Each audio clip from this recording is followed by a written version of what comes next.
Hello everyone, my name is Brian Hedge, and welcome to my final presentation on the Asian steppe ecosystem. We're first going to start off by talking about where the ecosystem is located at. The Asian steppe ecosystem is mainly located in the countries of Kazakhstan and Mongolia.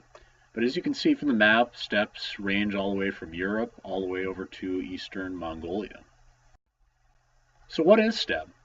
Steppe is an English term derived from Russian steppe, which was originally used to describe the grasslands of the plains of European Russia. And as I said, Asian steppe is comprised of mostly the Mongolian steppe and Kazakh steppes. And this is made up of many macroclimates comprising of herbs, grasses, and other graminoids. And there's also a forest steppe element to this ecosystem. And nomadic herders have been occupying the Asian steppe ecosystem for the last 4,000 years. Kazakhstan has an extremely continental climate. So this is going to translate into long, cold, dry winters in the northern regions near Siberia, and then short, low snow winters in the southern regions with hot, dry summers. Mongolia is dominated by westerlies and Arctic highs, and those are coming down from Russia and Siberia.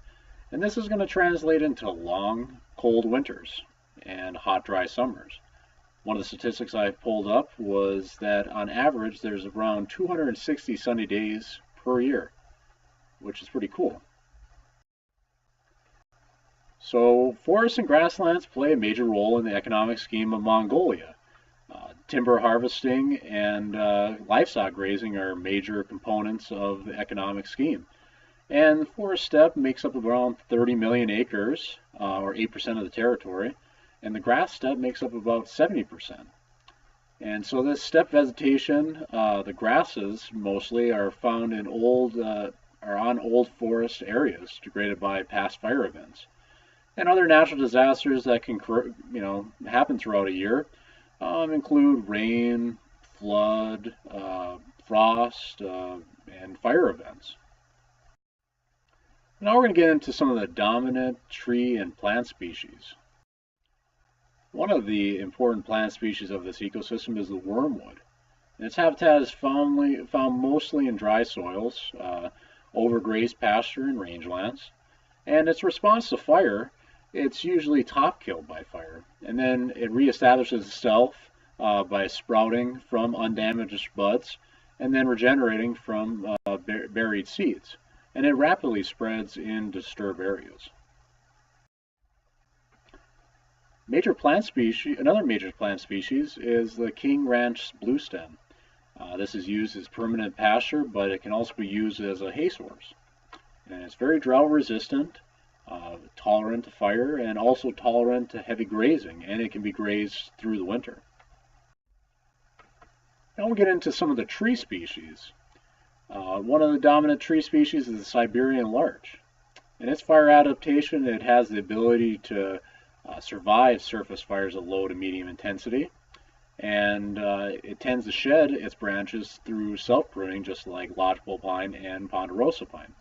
And it's a shade-intolerant species, and it requires freshly burned areas of exposed mineral soil for successful regeneration.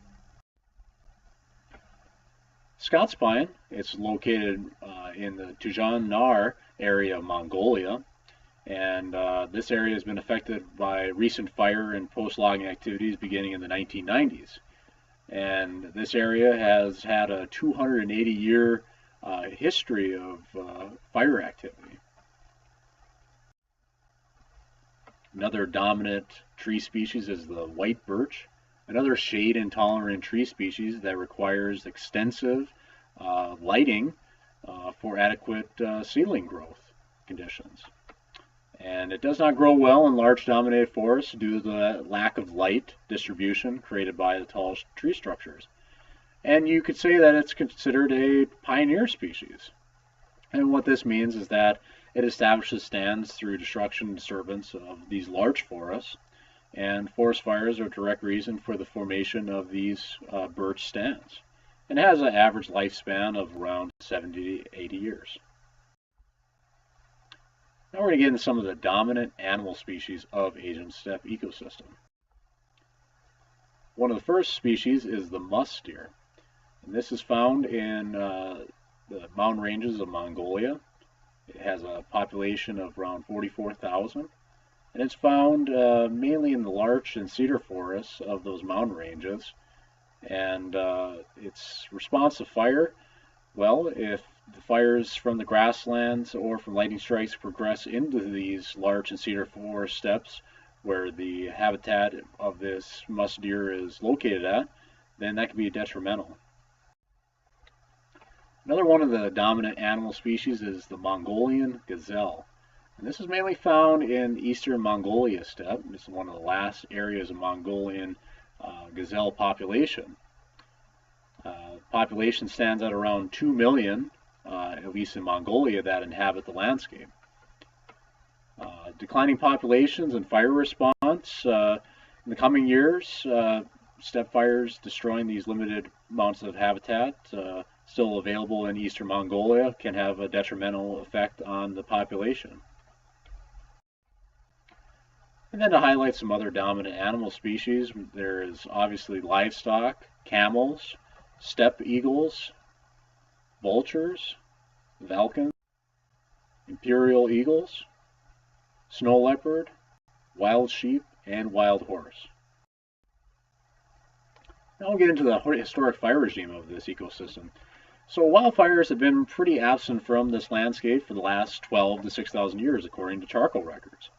And there really isn't a tradition of burning grasslands today or even in the past. And laws of the 13th century had severe penalties for burning and causing wildfires. And reasonings for this, well, fire was not thought of as a tool, and it didn't result in a regular increase in pasture productivity. And given the long periods of drought that it can happen in this ecosystem, it might even exacerbated the productivity of the pastures with the presence of fire. So what is the current fire regime of the ecosystem? Well, the highest fire hazard is located in those forest steppes with the larch and Scots pine that we highlighted earlier in the presentation. And in between 1960 and 2000, majority of fires burned within the central and eastern parts of the forested steppe within this ecosystem. And this is a tribute to the high susceptibility and high flammability of pine and larch stands. So this has created an open forest ecosystem that's quite well adapted to regular surface fires. And the fire frequency, average number of fires per year, around 50 to 60 in the forest steppe, 80 to 100 in the grass steppe. And in the winter and spring of the late 90s, they were extremely dry, and the fires burned from late February into early June. And this resulted in around 65 million acres of pasture and forest to burn. So fuel conditions, pretty similar to some of the western United States fuel continuations, and also British Columbia and Alaska. So we have these tough steppe grasses, which we've been highlighting throughout the presentation, and then the larch, pine, spruce, and birch fuel loading that is in this ecosystem.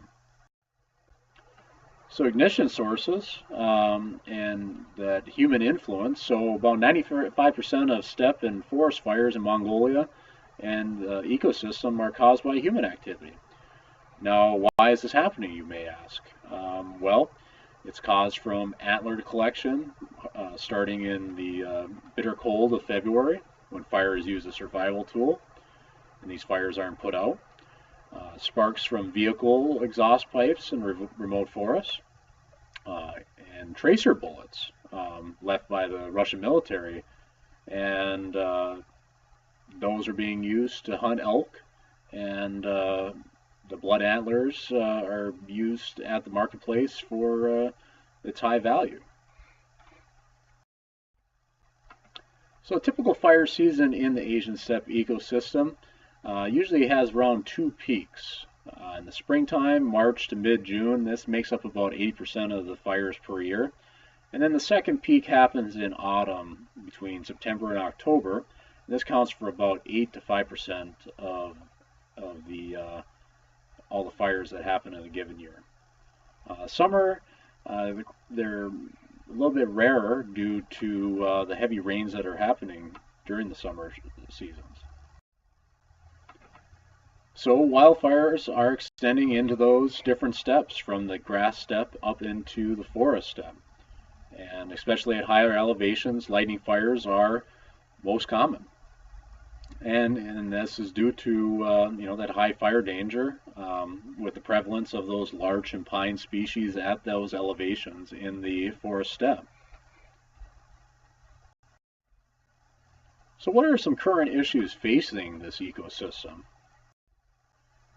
Well, impacts of the fire on the ecosystem are directly dependent on climatic conditions. How much of the total biomass is left from droughts and disasters that might happen throughout the year, and livestock grazing. So looking at the dryness of those fuels, wind speed and direction. But steppe fires have had an important role in the preservation of this ecosystem, and at a clip of around 4 to 5 years, those have a very positive effect on the steppe ecosystem in plant composition and presentation. Livestock grazing, it's been happening for 4,000 years, and it's probably not going to stop. Large parts of the steppes of Mongolia and Central Asia suffer from overgrazing. So livestock grazing continues to remove fuels necessary to carry fire. So to give you an idea of what the populations of livestock in comparison to humans are in Mongolia, for example, there's about 2.5 million humans that inhabit the country, and then about 40 million livestock, in that camels, cattle, horses, sheep, and goats that inhabit the landscape of Mongolia. So there is an increase in wildfire frequency, and from early 80s to mid 90s, forest and steppe grass fires burned around 4.3 million acres annually. And then there was that spike that occurred in the late 90s, and during those 2 years, around 30 million acres were burned during those 2 years, and that was more than was harvested in the last 65 years by logging activity. Prescribed burning is a tool used by these two countries within this ecosystem. As you can see, in the early to mid to late 90s, a lot of prescribed burning was occurring on the landscape in this ecosystem. And then you can see that number was starting to tick down in the early 2000s, and that is attributed to reduced budgets. And there is it's going to be interesting to see if the budgetary constraints continue on fire management, or if those will be turned around so that crews can continue to create fuel breaks and reduce the spread of uncontrolled grass fires into those forest steppes and treat those highly flammable fuels that we've been talking about throughout the presentation. And that brings me to the end of my presentation on the Asian steppe ecosystem. Appreciate everyone taking the opportunity to enjoy this presentation. I hope you all learned a thing or two about the countries where the Asian steppe ecosystem is located within. And I look forward to watching your presentations over the next week or so and learning more about the ecosystems around the world. Thank you, everyone.